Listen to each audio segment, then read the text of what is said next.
Good morning and welcome to the National Newspaper Publishers Association's Let It Be Known.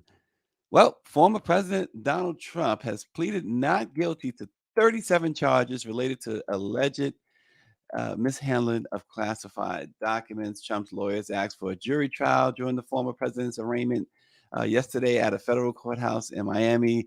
Wow, scene outside the courtroom. Wow, scene outside Mar-a-Lago. Then he flew to New Jersey. We're going to talk about that this morning with the one and only Rashonda Tate Billingsley of the Defender Network and Robert Tarver of the Tarver Law Firm in New Jersey. Good morning. Good Good morning. morning. It's good to see you both as always. We're going to start with the attorney. Usually it's ladies first, but we're going to give way to our esteemed attorney. Break it down for us, Mr. Tarver, Attorney Tarver. 37 counts.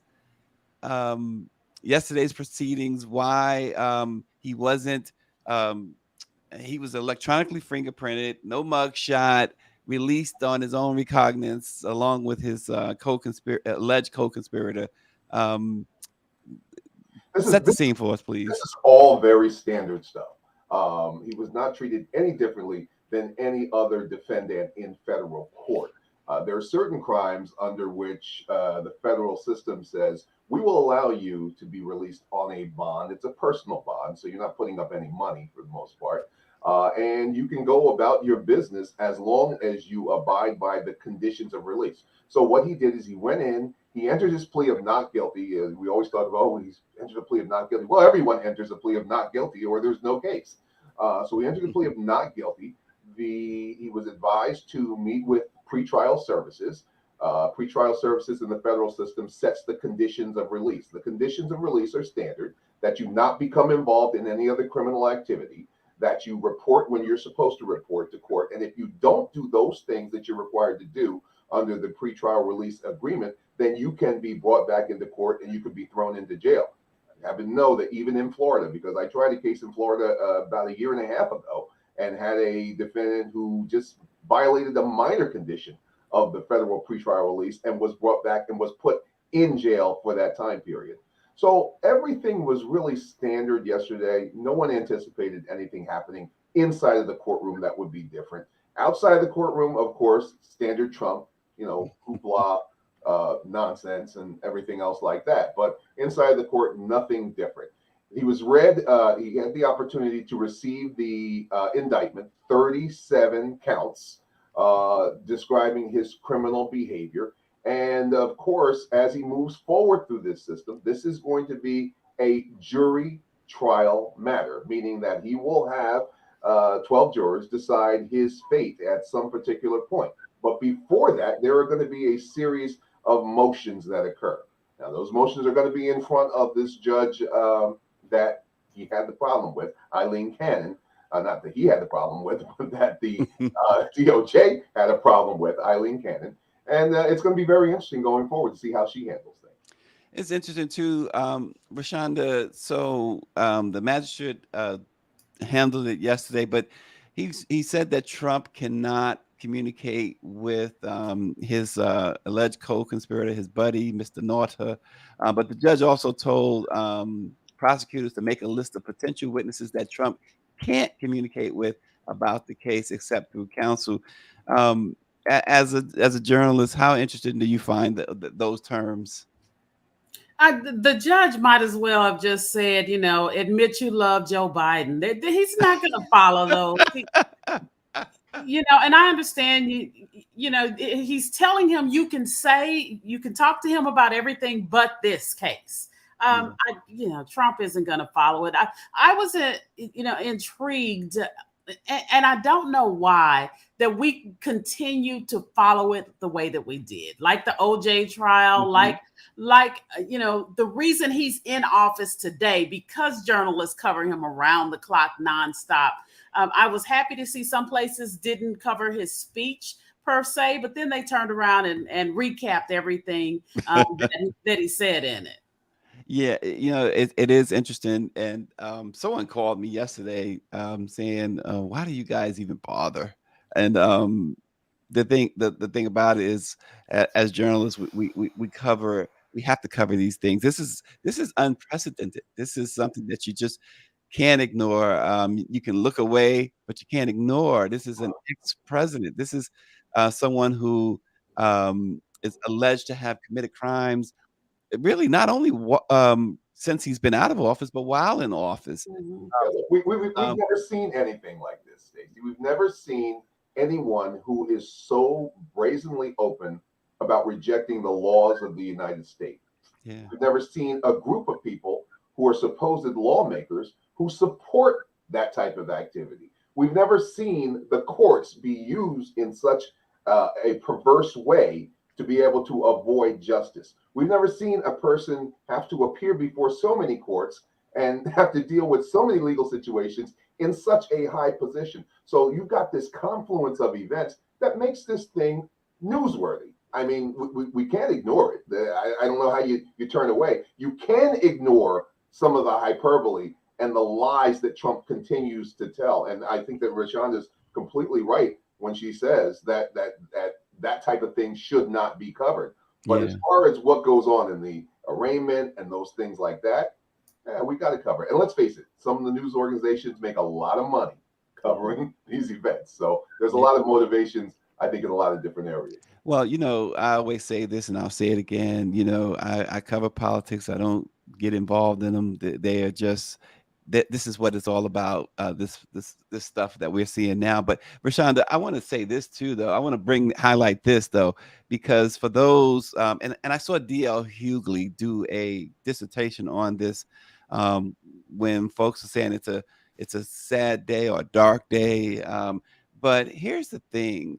Let me read this because I think it's important. I want you to weigh in. Of course, Attorney Tarver can probably just break it down even further. But 2 weeks ago, and I'm reading this thing here, a federal judge sentenced Robert Bertram, a former Air Force lieutenant colonel, to 3 years in jail for removing hundreds of classified documents from an authorized location and storing them in his home and his office. In April, a judge sentenced Jeremy Brown, a former member of the U.S. Special Forces, to more than 7 years in prison, partly for taking classified documents home with him. The report that he took home contains sensitive intelligence, including about an informant in another country. And then 2 years ago, another man whose name I cannot pronounce, he's a Vietnamese American, received a 5.5-year sentence for storing National Security Agency documents at his home. Prosecutors in that case emphasized that this man, and I'll try and pronounce it, Nagaya Hong Fo, was aware he was not supposed to have the documents. Those three recent cases are among dozens in the DOJ, in which the DOJ has charged people with removing classified information from its proper place. The list also includes former high-ranking officials like David Petraeus, you remember him, and John Deutsch, who ran the CIA. They both ran the CIA. And of course, Donald Trump now has been arraigned in a Miami federal court on 37 charges. So this is a way of showing that even presidents are not above the law. Not above the law, but they also, we're not dealing with a sane individual here, if you will, because what has happened is he has really taken this spectacle that was his presidency. We saw this for 4 years, and he cultivated from years as a tabloid fixture and a reality star. And this is no different. This whole trial is no different. He came and he made it into a show and he raised money off of it. And he has the support of millions of people, including those that make our laws, behind him. And so he feels like he has carte blanche to say whatever and do whatever because he knows he has a whole legion of supporters, especially on the congressional side. They're not addressing it. If you try and bring up all of those cases you just named, they'll turn around and say, but Hillary's emails. Mm-hmm. Mm-hmm. I have to differ with you on one thing. I think he's a very sane individual because I've dealt with him and his kind here in Atlantic City when he dealt with the casino. He knows exactly what he's doing. Donald Trump is a chameleon, and he can be what he needs to be, just as he was a Democrat and a an anti-abortion supporter. Now he had been something else before. He recognized and understood that fear and division was the best thing that he could stoke in order to be able to change this country and to create a cult-like atmosphere. It is no Donald Trump knows exactly what he's doing. The autographed copy of Mein Kampf that he kept and that he read and that he supposedly keeps by his bedside is just a roadmap to the type of behavior that we have seen. It emulates Hitler.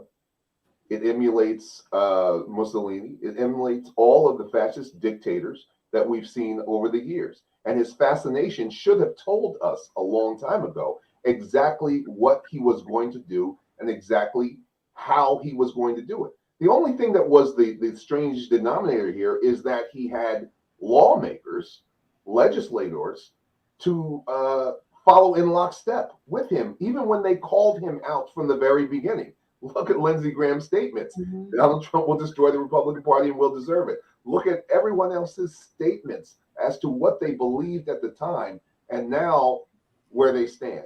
So he knew what he was doing, and he's done it very well. He's been deviously smart. You know, the judge. So we talk about how, in the grand scheme of things, everything that went on yesterday, he didn't really get special treatment.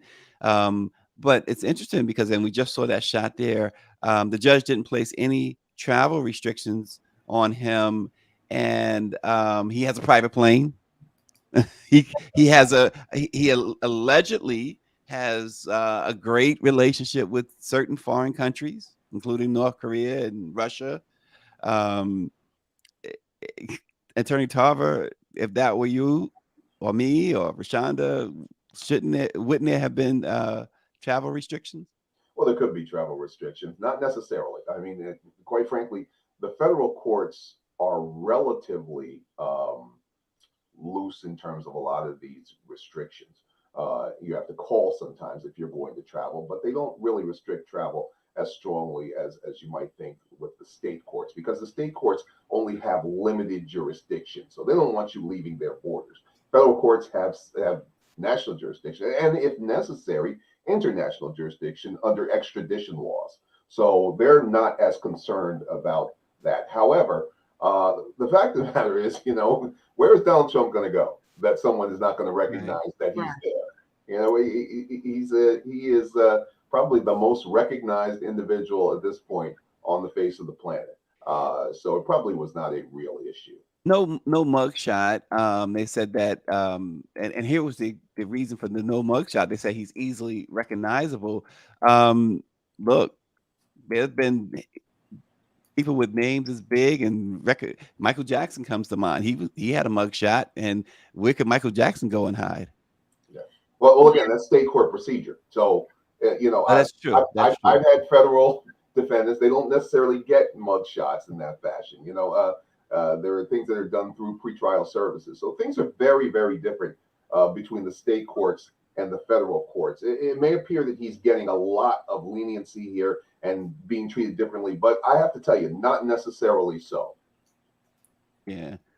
Well, he is still Rashonda, the front runner for the 2024 GOP nomination.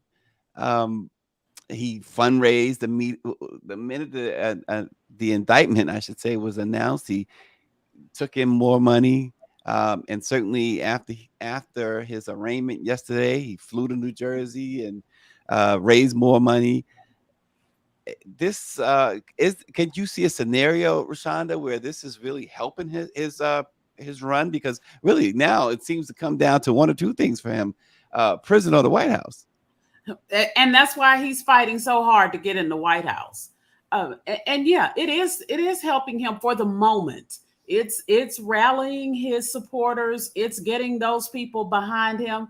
And so a lot of people on the big scheme of things may think he's really benefiting from this.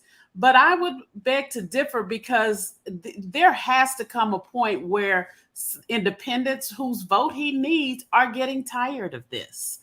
They're getting tired of the constant news that follows him, the constant negativity, and he feeds off it all. I don't think he needed a mugshot, because he would have had that on a t-shirt selling it. He will make a dime any way he can, and his supporters are none the wiser. But look, the independents are not going to clue in until the general election. He has an end game here, and that end game is to make sure that he maintains the sizable portion of the Republican vote for the primary. And right now he's doing it. He's still at double digits ahead of DeSantis in Iowa.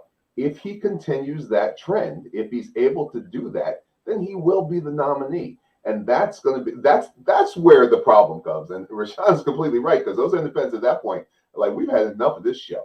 So the really interesting thing you saw this week is you saw the Koch brothers throwing out ads. Now look, the very, very right-wing Koch brothers are basically saying, hey, maybe it's time to move away from Donald Trump. It depends. We'll look to see who follows, but at least they know that this thing is going to be a huge problem if he does get the nomination. So 37 felony counts. Now, historically, at least the reputation is historically that prosecutors overcharge. Attorney Tarver, what do you see in these 37 counts that might be an overcharge? I don't see an overcharge. And that's what I think is really interesting. Even Bill Barr himself said, look, this is a solid indictment. Jonathan Turley, who is always in the strongest right-wing camps, was talking wildly before he actually saw the indictment. And even he now is saying, hey, this is a huge problem. The one great thing about this for the DOJ is they decided that they were going to meticulously lay out the factual scenario that supports every one of those counts. And so for each one of those counts that you see there is a narrative in the indictment that goes along with it. Prosecutors don't always do that. Sometimes it's just bare bones. But here, every one of those counts is sustained. And again, people want to argue about did he know he was taking documents? Could he declassify? My position is that is not the strongest count here. The strongest count here is that he took war plans and showed them to outside individuals who are going to be witnesses here. We're talking about two journalists who saw these things, who had no right to see them. And during that conversation, he says, hey, I didn't classify it. It's too late for me to do that now. I can't do that. Everything is encapsulated in that one area of discussion that's in the indictment. It basically shows that he knew what he was doing. It basically shows that he knew he couldn't declassify. It shows that he was willing to share those with other individuals, which basically goes to your mindset. And it shows that he intended to benefit by having those, because the benefit is to be able to show, as he was trying to do, that, hey, I'm not the one who wanted to go to war with Iran. It was General Milley.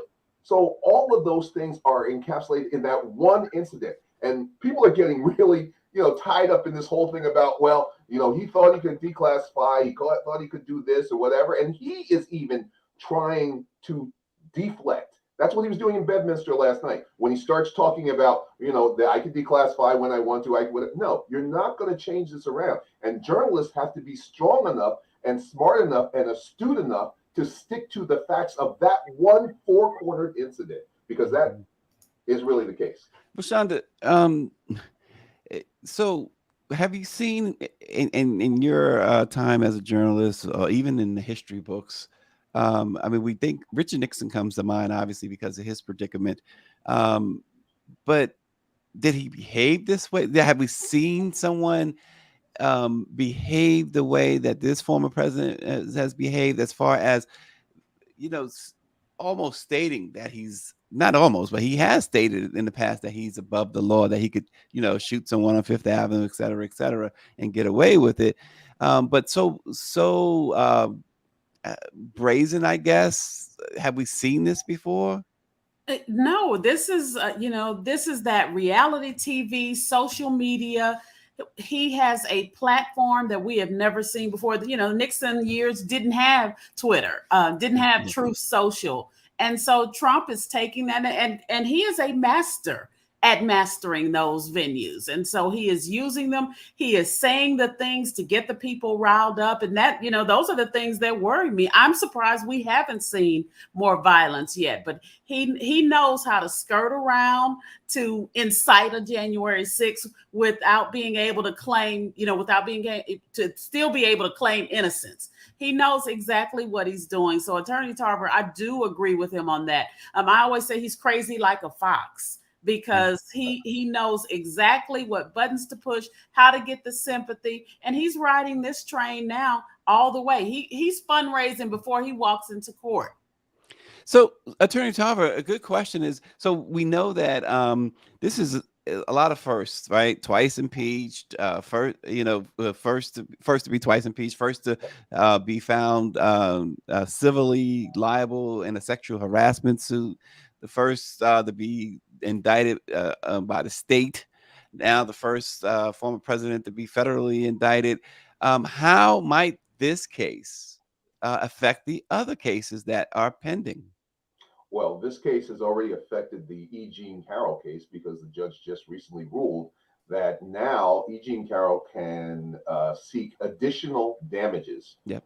for defamation. Now, you know, that is huge. And the reason why that's huge is she can seek what are called punitive damages. Punitive damages are meant to punish an individual for acting egregiously. And what he's done is he's acted against court orders. He's acted against his interests. He's acted against the order which shows that he was found liable. He could literally be hit for hundreds of millions of dollars in that particular case. That case could take all of his money, and that's a personal lawsuit. Mhm. When you talk about whether or not this case affects others or other cases affect this, one thing you have to really think about is there are two other cases on the horizon. There is the January 6th investigation that's going on. And interestingly enough, Jack Smith was moving forward in Washington, D.C.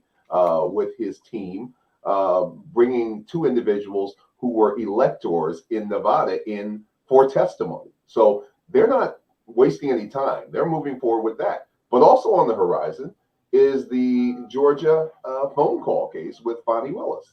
And that, I think, is going to be looming large in the background. So you're going to have all of these things happening at the same time. And I've always talked about this on this show.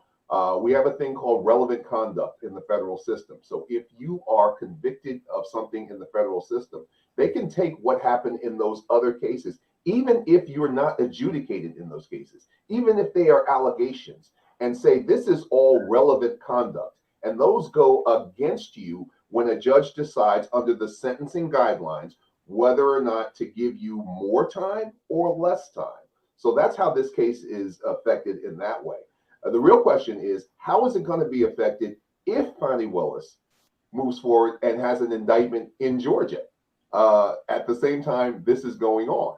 So that's going to be a really interesting question. There Yeah, how do they parse that? Because that case in Georgia, right, is a very serious that would be serious charges if she does indeed indict, which all indications are that there will be an indictment in Georgia.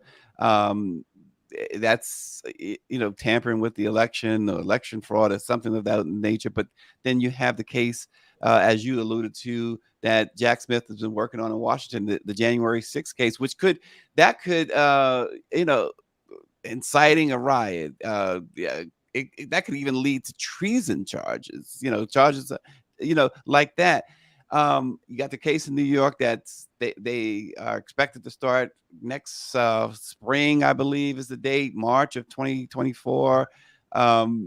Is there a point where if these other indictments do and they appear they are coming down, but if they come down, say this year, um, how do you does someone say, okay, I need to well, wait for you yeah, first? it presents a very serious problem, and here's where some of the prosecutors may be shooting themselves in the foot because the fact of this whole thing is that a defendant has to be able to have time to prepare his or her case. And a judge is not going to rush into a situation where an individual does not have the ability, because of whatever factors, to be able to prepare their case. I would expect that if there is a Georgia indictment, that the first thing you're going to see is a motion in the United States District Court in Florida saying that we need time to be able to prepare for several different cases. So we're going to need to extend these deadlines. Now, where it gets really sticky is that when you have a federal court in one state and a state court in the same state, the state court will always defer to the federal court just because of the authority of that. But here we have a federal jurisdiction in Florida and a state jurisdiction in Georgia. So there are real questions as to who would defer to who. I would think the federal court would probably win out because under Article 6, Paragraph 2, which is the supremacy clause, the federal courts, the federal constitution, and the federal laws always take supremacy over state laws. So I think that we would see movement on that first, and that the Georgia matter, even if indicted, they would probably have to back down from moving off of certain things. Wow, it's a whole lot, and then you have the election, which they're not going to postpone the election. That's for sure. So Rashonda, earlier you talked about how the media covers Trump. How do you cover this? I mean, so much to cover, so many indictments and the election. What's your plan as a journalist? What's your newspaper's plan, I should say? I mean, unfortunately, we have to cover the news aspect of it. We created this monster by the nonstop coverage, the nonstop free coverage that America gave him, because he was the only one calling in to the stations, because he was the only one that was constantly talking. And this is what we got from that. We will cover when he loses the election, the primary.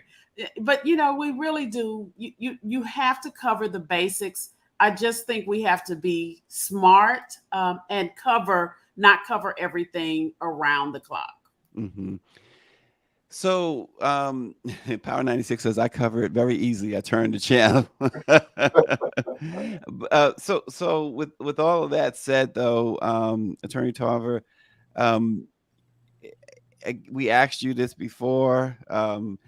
If this was your client with all of these cases, in fact, before we even go back down that road, there was multiple reports that said that he searched high and low up until the last minute yesterday to find a lawyer to represent him in this particular case. Where are we at now when a former president can't get a lawyer? Well, look, there's a recognition how Donald Trump has conducted business from up and down the East Coast, across the nation. He has not paid his bills. He has not respected agreements with people that he's hired. Moreover, and more importantly for attorneys, he's not taken attorneys' advice.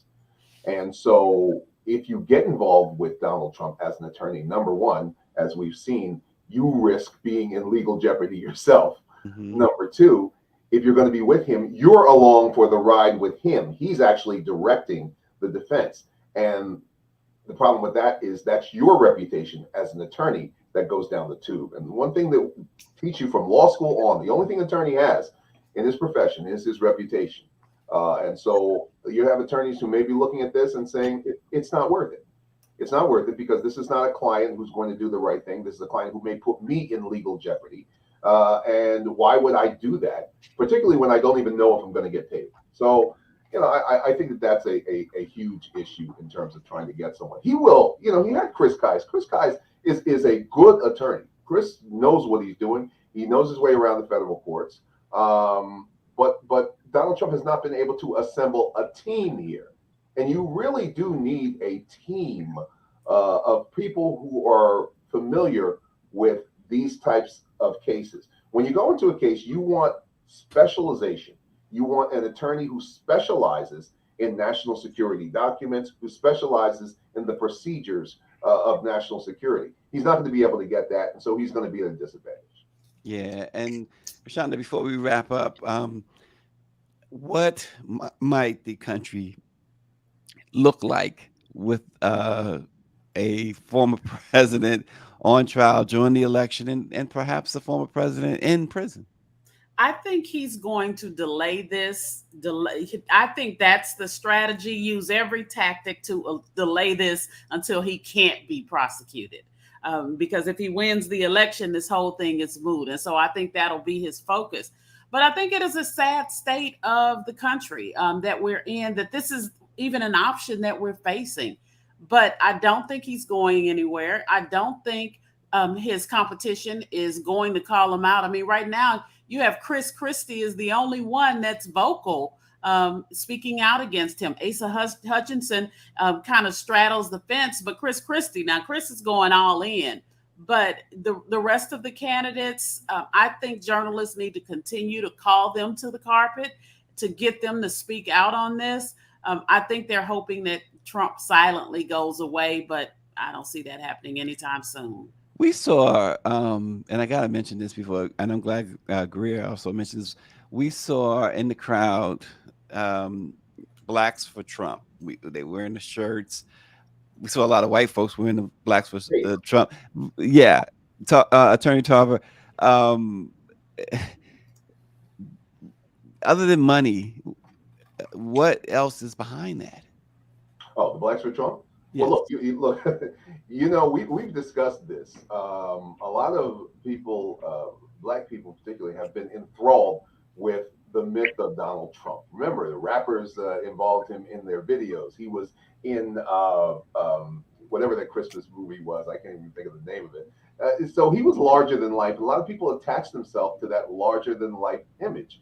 There is nothing that he has done for the black community that I think anyone could really articulate, but he trouts that line of pulling yourself up by your own bootstraps, that we as black people are responsible for our own condition in America and our own destiny. And that plays well with a lot of different people who are from either African and Caribbean backgrounds, because of that whole mantra of self-determination. I don't say that pejoratively, but that appeals to a lot of them. And you've seen a lot of those types of candidates arising. So there are some real reasons for those people standing up, but there's not many.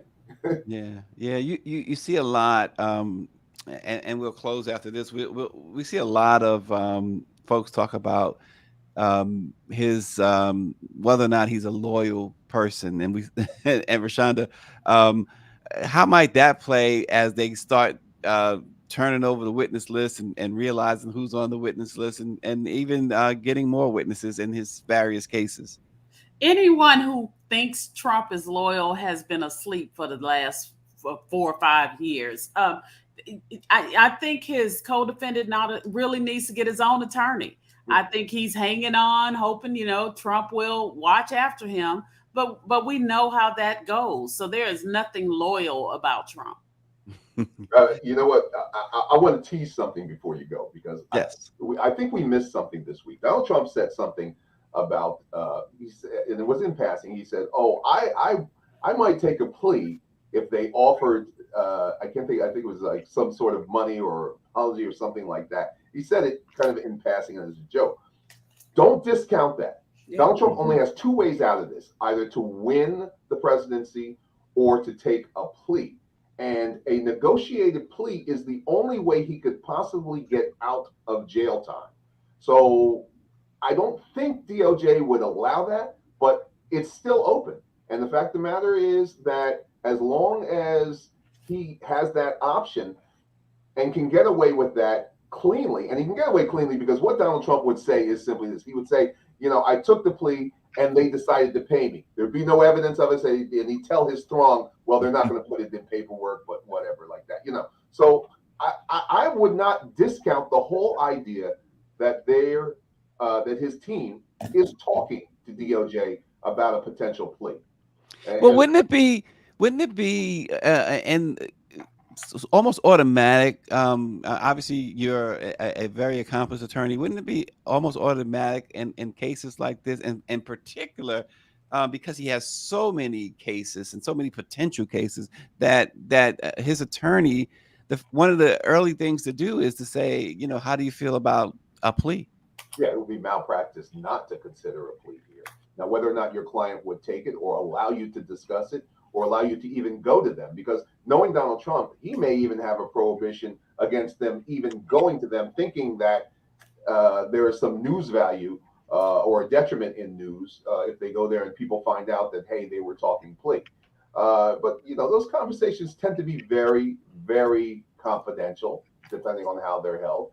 And I wouldn't doubt that they've already attempted to have those conversations after the indictment, and that those conversations will go on. And sometimes those conversations, quite frankly, go on even behind the client's back, where you're just discussing, Yeah. but how do we work this? Is there a way to work this? What can we do? What would you consider? What would the terms look like?